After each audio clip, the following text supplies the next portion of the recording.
ومن يضلل فلا هادي له أشهد أن لا إله إلا الله وأشهد أن محمدا عبده ورسوله أما بعد.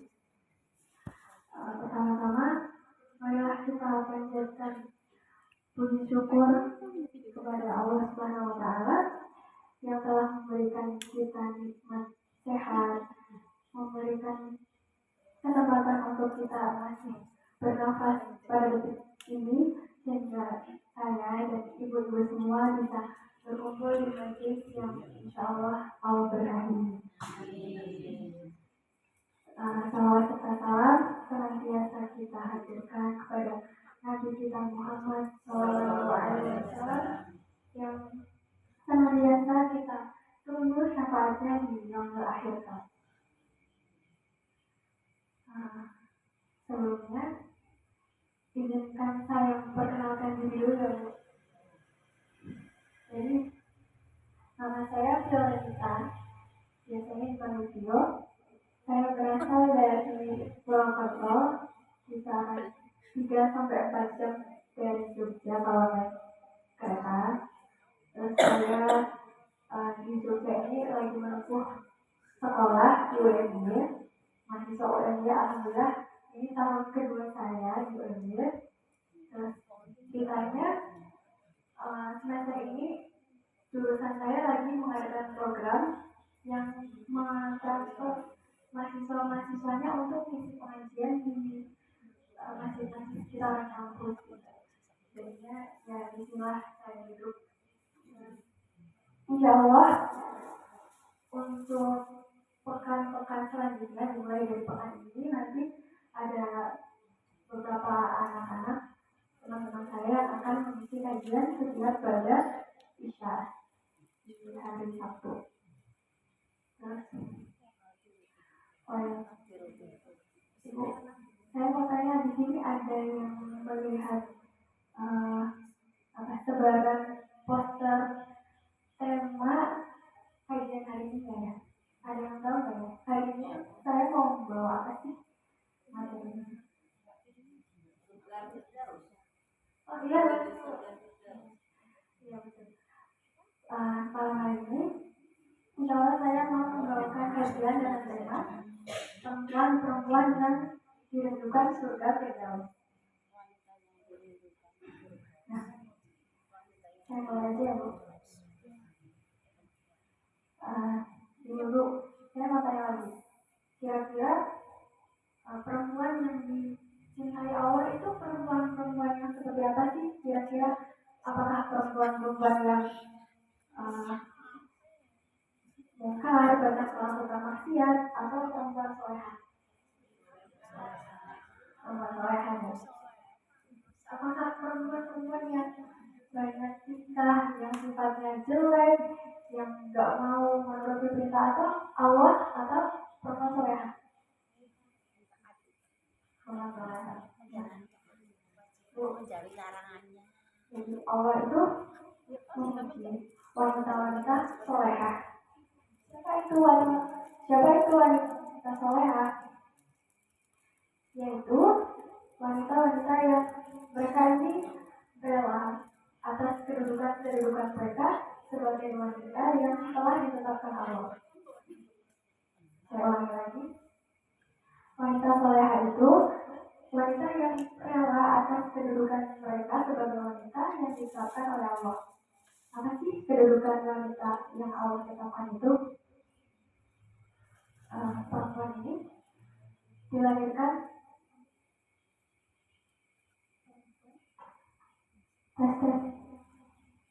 Jadi perempuan ini dilahirkan untuk menjaga beberapa status. Contohnya, ketika perempuan belum memiliki suami, apa statusnya mereka? Anak kan? Sebagai seorang anak. Ketika mereka sudah memiliki suami, statusnya berarti istri. Ketika sudah punya anak, statusnya sebagai ibu. Ketika memiliki cucu, statusnya nenek. Kalau misalnya cucunya dua,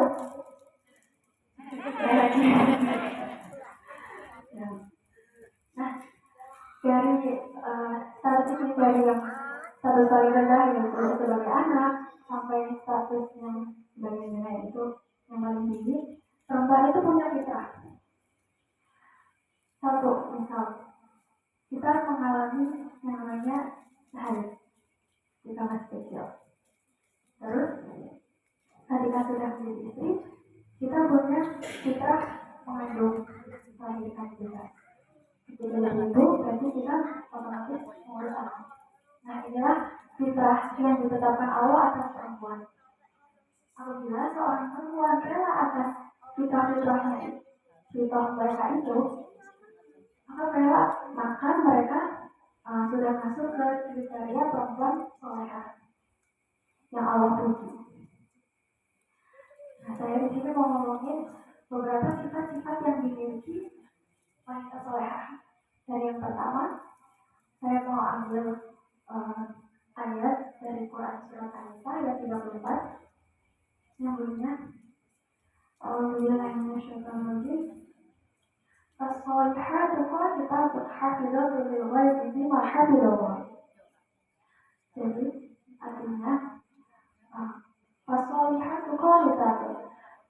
Perempuan soleh itu diantaranya memiliki sifat satu qanitatun. Mereka taat kepada Allah. Apa maksudnya taat kepada Allah di sini? Yaitu mereka sami'na wa ata'na. Kami dengar ya Allah dan kami taat. Jadi perempuan-perempuan solehah ini punya sifat menaati Allah, yaitu menjalankan semua perintahnya, menjauhi semua larangannya. Ketika Allah bilang, sholatlah kalian, maka kita sholat. Allah bilang, berpuasalah kalian, maka kita berpuasa. Jadi salah satu bentuk ketaatan kita kepada Allah. Misalnya hafizatun lil ghaibi bima hafizallah. Artinya perempuan yang taat kepada Allah lagi menjaga kehormatannya. Ayat ini menerangkan lagi menjaga kehormatannya di sini berarti ketika suami-suami mereka tidak ada di rumah.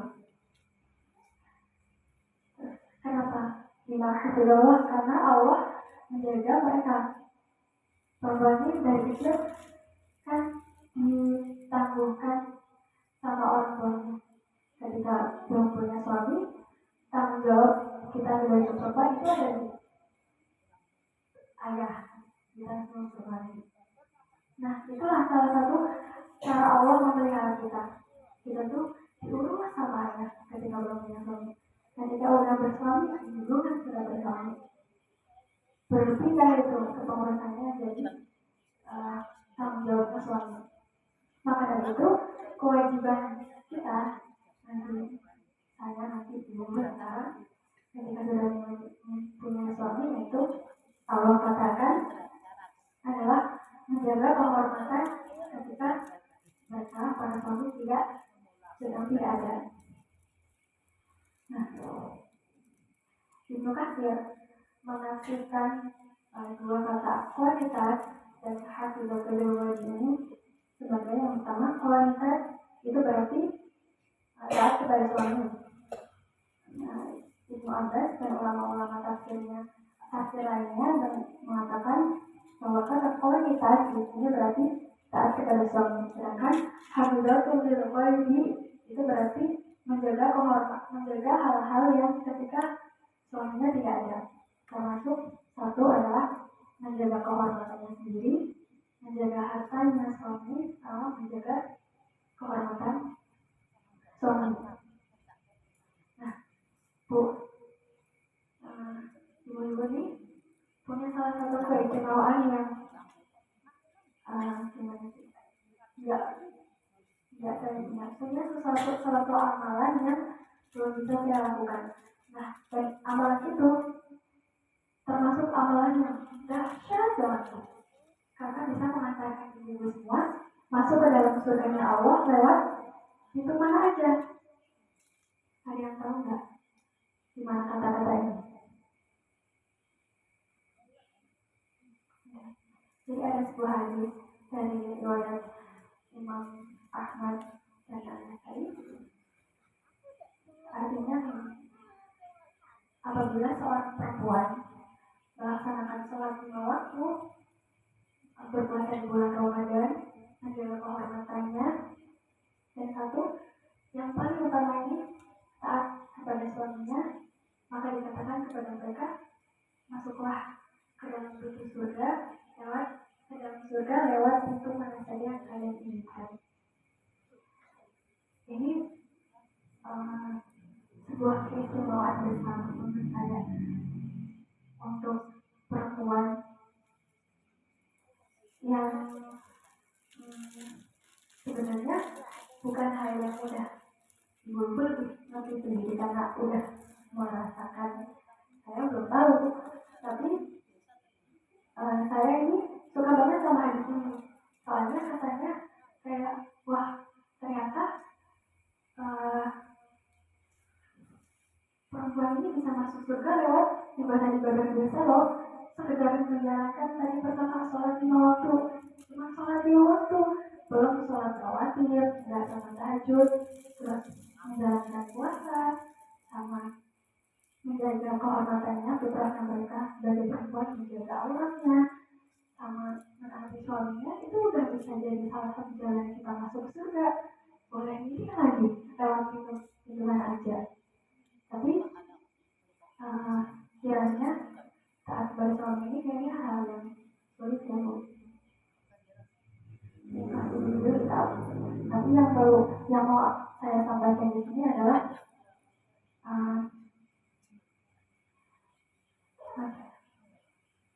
ibu perlu mengingat kalau hari ini adalah salah satu jalan yang bisa ibu lakukan. Ya ibu ingat untuk selalu menata hati, agar bisa melalui suami-suami ibu. Nah itu sifat yang pertama. Tadi apa sifat seorang wanita solehah yang pertama itu apa tadi?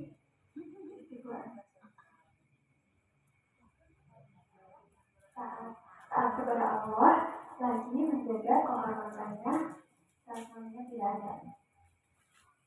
Sifat yang kedua yaitu sabar. Perempuan solehah itu Bu, ternyata sifat yang paling mulia dari mereka itu sabar.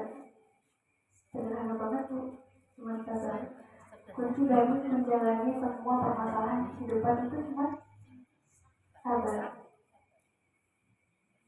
Ada ayatnya yang menerangkan tentang ini, yaitu di Quran surat An-Nisa ayat 19 bunyinya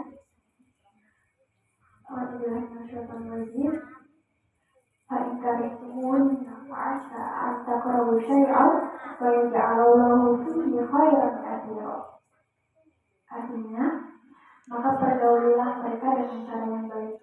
Apabila kamu menemukan suatu hal yang tidak kamu senangi, maka bersabarlah.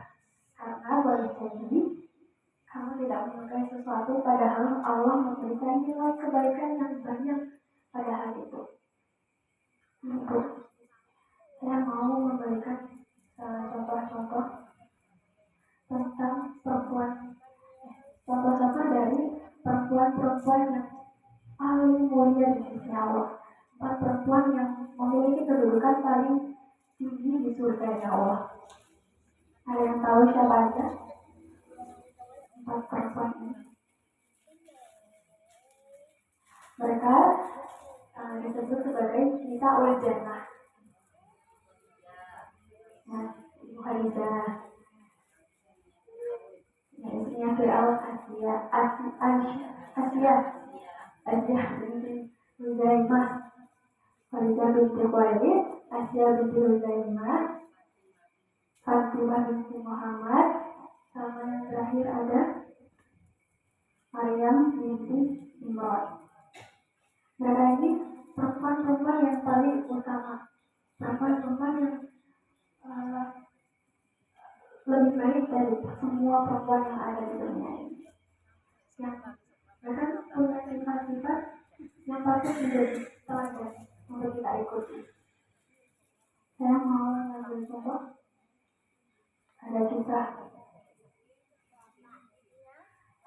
dulu. Ibu tahu kan, Asia ini seorang perempuan yang diberikan ujian berupa suami yang kafir. Nah, kafirnya ini bukan sekedar kafir abal-abal, kafirnya ini sampai mengaku sebagai Tuhan. Coba, gimana Asia gak pusing menghadapi suaminya? Diceritakan bahwasanya Asia ini beriman kepada Allah, tapi suaminya Fir'aun kan mengaku dirinya sebagai Tuhan. Makanya ketika Fir'aun tahu Asia mengimani agamanya Muhammad, mengimani Islam, Asia ini beriman kepada Allah, Fir'aun murka, gak terima. Padahal suaminya ini mengaku suaminya ini Tuhan loh. Kok dia bisa-bisanya menyembah Tuhan yang lain? Nah, ketika Fir'aun tahu Asia beriman kepada Allah, dia mulai memberikan beberapa sisaan-sisaan ke Asia.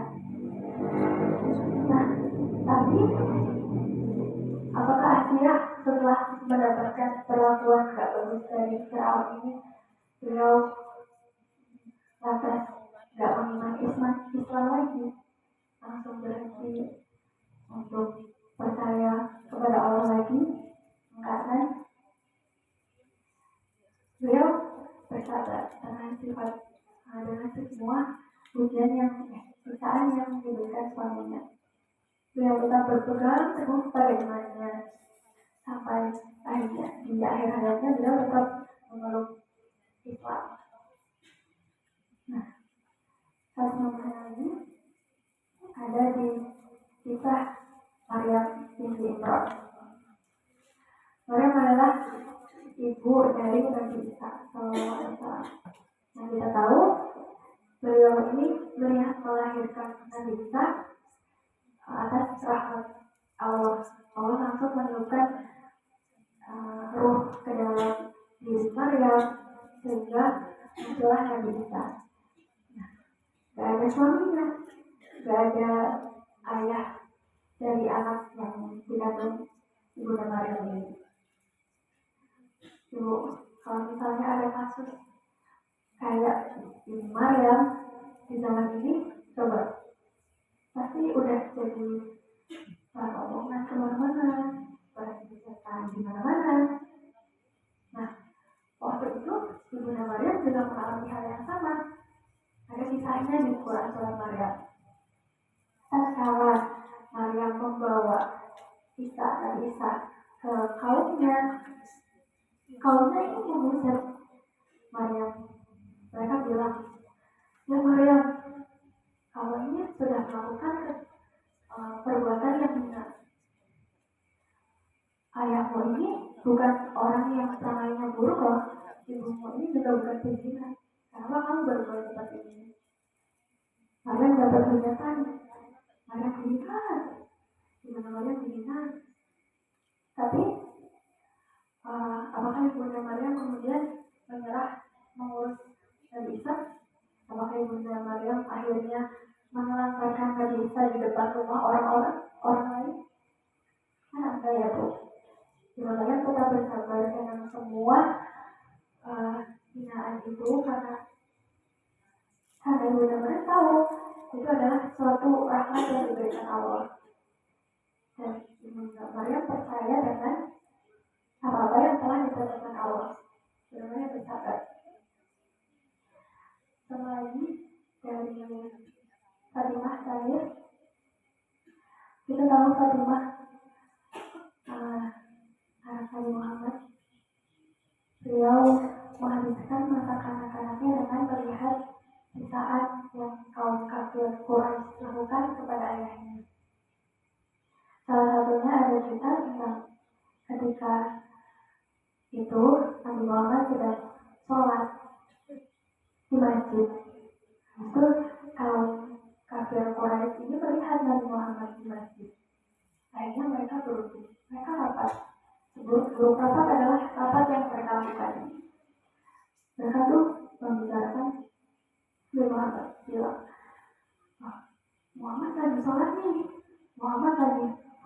lagi fokus sama ibadahnya. Kita mau ngapain nih? Mau ganti apa?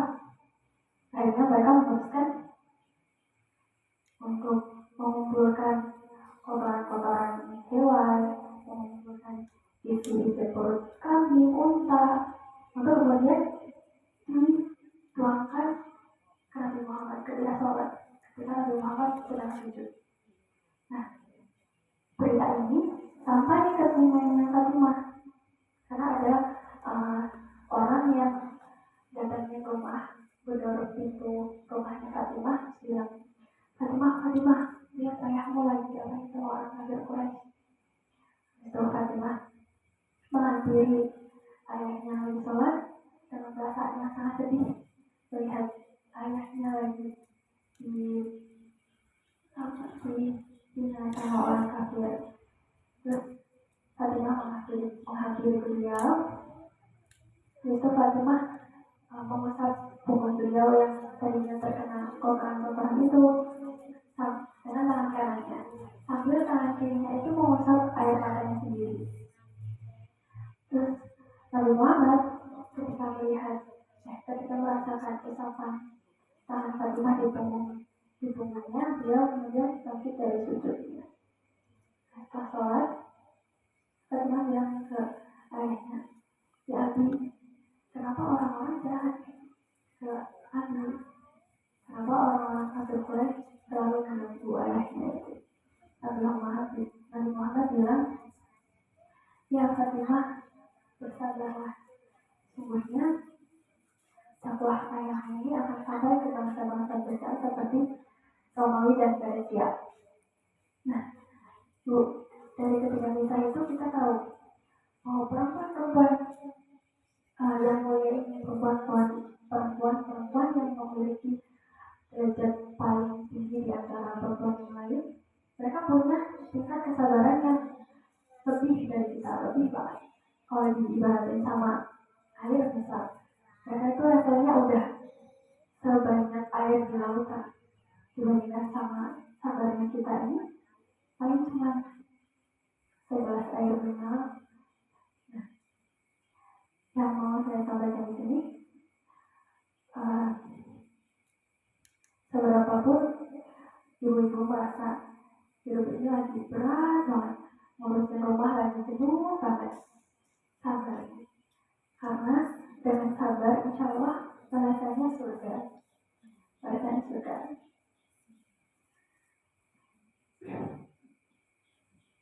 Lanjut.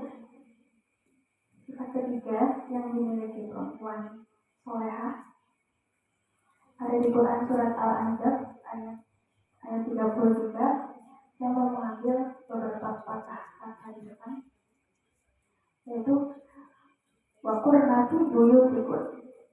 Artinya, hendaklah mereka tetap berada di rumah-rumah mereka. Jadi Bu, perempuan soleh ini ternyata adalah mereka yang betah di rumah-rumahnya mereka. Enggak suka kerayaban, enggak suka kumpul-kumpul ke sana sini, tapi yang benar-benar menjadikan rumahnya sebagai istananya, menjadikan rumahnya sebagai tempat ternyaman.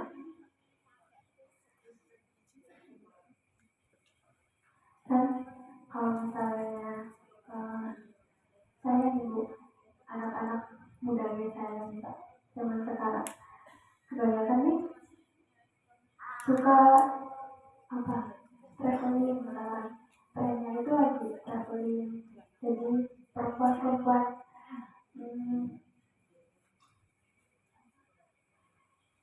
wanita-wanita karir yang bisa menghasilkan uang buat keliling dunia. Padahal perempuan terbaik itu adalah mereka yang betah di rumahnya. Jadi ibu yang mungkin 24 jam waktu yang dihabiskan untuk di rumah, mengurusi anak-anak, mengurusi rumah, berkelah. Karena ibu bisa masuk ke dalam kriteria wanita soleh. Ditambah lagi kalau ibu senang melakukannya, senang berada di rumah, ridho, kita termasuk ke dalam sifat wanita soleh. Yang terakhir ada dalam Quran surat Al-Hujurat ayat 12, sifat wanita solehah yang mau saya sampaikan terakhir ini yaitu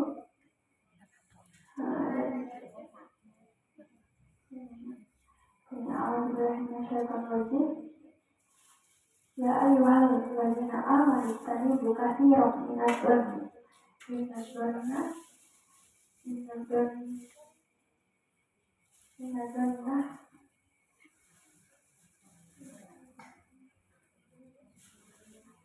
inna ba'da-dhanna artinya wahai orang-orang yang beriman jauhilah darimu kebanyakan prasangka karena sesungguhnya sebagian prasangka itu dosa. Nah ini Bu, perempuan itu suka ngomong ya. Stok perbendaharaan kata dari perempuan itu berapa ribu per hari, berapa ribu kata per hari. Suka cerita, apalagi kalau ketemu teman-teman apa-apa diceritain. Nah, hati-hati dalam bertutur, hati-hati dalam bercerita, karena kadang dia ini, hati ini kadang apa ya, tergoda untuk ngomongin orang lain. Nah, bisa jadi omongan orang lain itu termasuk perasaan yang buruk, sehingga itu tuh hal yang sangat dibenci sama Allah. Perasaan itu dibenci sama Allah karena ini adalah sebagian dari perasaan itu dosa tadi. Makanya segala lisan kita dulu semua dalam berbicara. Ya, misalnya contoh,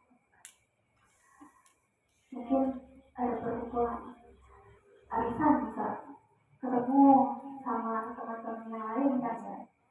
Habis itu di desa ini lagi ada satu ibu habis beli motor.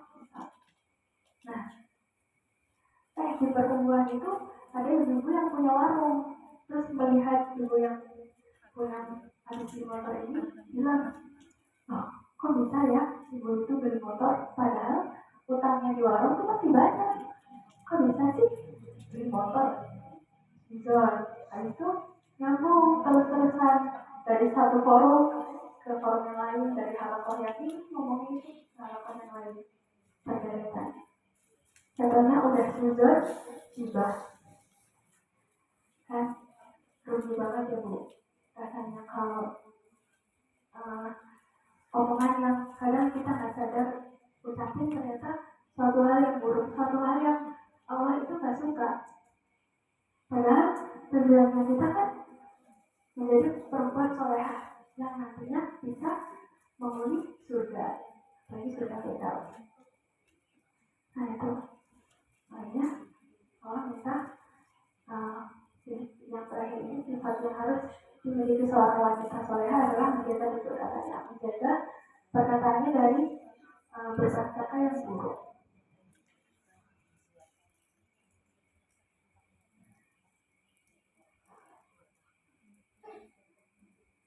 Nah, dari apa yang saya sampaikan ini, saya mau rangkum dulu dari awal. Sifat-sifat yang dimiliki perempuan solehah itu tadi ada 4 yang saya sebutkan. Yang pertama itu ada amanah. Masih ingat? Kepada Allah dan menjaga kehormatannya. Sifat perempuan solehah yang pertama. Yang kedua itu ada sabar atas semua hal yang terjadi. Yang ketiga tadi apa lagi? Betah di rumah. Yang terakhir ada menjaga perasaannya sampai terjadi. Ya. Nah, keempat sifat ini yang insya Allah akan membuat kita masuk ke dalam kriteria wanita solehah. Wanita solehah yang Allah puji, wanita solehah yang Allah cintai. akan menjadi penghuni surga. Perempuan yang dirindukan surga, termasuk surga surgawi. Kiranya itu aja yang bisa saya sampaikan.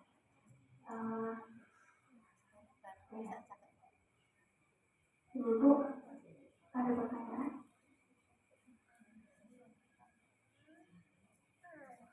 Dari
saya menjawab pertanyaan ini dulu, Bu.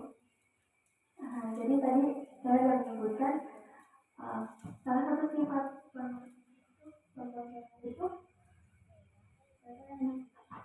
mereka yang bertahan di rumah. Sebenarnya ibu saya ini juga wanita yang sibuk di luar, bekerja di luar. Apalagi ibu saya ini kerjanya sebagai tour leader. Jadi kadang-kala sering nganterin jemaah untuk umroh, banyak kegiatan yang dilakukan di luar rumah. Tapi ya saya menyampaikannya terlalu singkat. Mungkin maksud wanita yang bertahan di rumah ini adalah mereka yang prioritasnya adalah menghidupkan rumah. Selain dari kebutuhan untuk karir itu kan untuk memenuhi kebutuhan di rumah juga. Kenapa perempuan itu sampai bekerja kayak ibu saya, mungkin kebutuhannya itu masih perlu tercukupi dengan kerjaannya.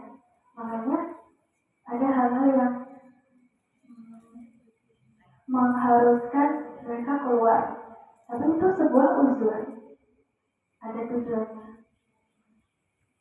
Tapi di samping bekerja, mereka itu bukan yang menelantarkan rumah, menelantarkan pekerjaan yang paling utama seorang wanita tidaknya, yaitu mengurusi rumah dan menghidupkan rumah. Terutama kalau ada punya anak, pasti mengurus anak-anak.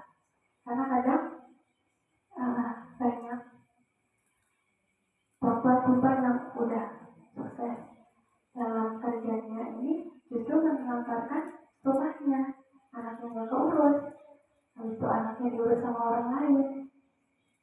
Itu yang kurang baik menurutnya. Jadi maksudnya perempuan yang bertahan di rumah ini, yang mereka prioritasnya tetap rumah, yang tetap menghidupkan rumahnya itu. Jadi nggak masalah kalau misalnya ibu ini bekerja, berkarir juga. Tapi kalau ibu bisa menyeimbangkan antara karirnya ibu dengan mengurus rumah, Itu lebih baik. Bu, terima kasih pertanyaannya dari Ibu. Kiranya itu saja yang bisa saya sampaikan. Kurang lebihnya mohon dimaafkan ya Ibu apabila ada hilaf dalam berkata, salah menyampaikan pesan.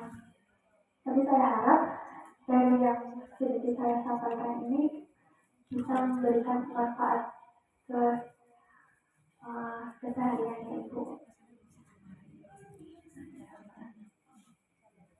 Makasih udah datang ke sini. Ini semangat banget ini, banyak yang datang ya Bu.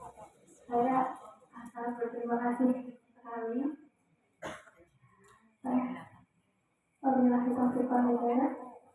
Assalamualaikum warahmatullahi wabarakatuh.